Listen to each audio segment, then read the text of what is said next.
घ्या. सोपे प्रश्न विचारा. आपले नाव काय? माझं नाव देवेंद्र सरिता देवादाराव फडणवीस. सर, आपल्या प्रवासाची सुरुवात कशी झाली?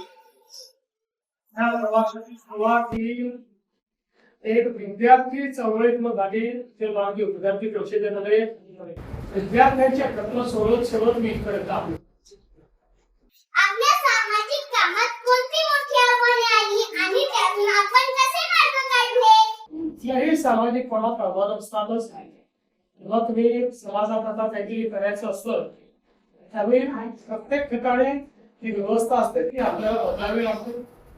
व्यवस्था बदलताना त्याच्यामध्ये अडचणी येतात. पण आपल्यासमोर किती मोठे आदर्श आहेत. छत्रपती शिवाजी महाराजांचा आदर्श आहे की ते स्वराज्याची स्थापना केली.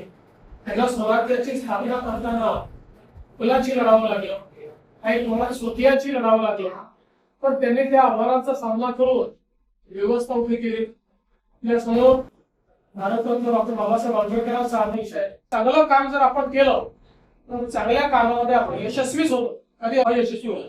ओके.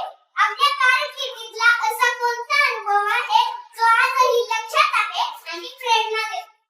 असे खूप अनुभव आहे, पण आजचा अनुभव जास्त लक्षात राहील. तू घेतलेली मुला आजच्या डिजिटल युगात आपण शिक्षण क्षेत्रात कोणते बदल करू इच्छिता? मला असं वाटतं की डिजिटल शिक्षण खूप महत्वाचं आहे. आणि आज या शाळेमध्येच एक अतिशय सुंदर डिजिटल लॅबचं उद्घाटन केलं की इंटरॅक्टिव्ह आहे. त्याच्यामध्ये विषय देखील आपल्याला श्राव्य माध्यमातून पाहायला मिळतो. त्याच्यानंतर त्याच्यावर प्रश्न देखील आपल्याला विचारता येतात आणि त्याच्यावर आपल्याला परीक्षाही देता येतात. मला असं वाटतं की आता डिजिटल युगामध्ये डिजिटल शिक्षण हे अत्यंत महत्वाचं आहे. प्रत्येकाकरता डिजिटल शिक्षणामुळे शिक्षणाची दारं उघडलेली आहेत.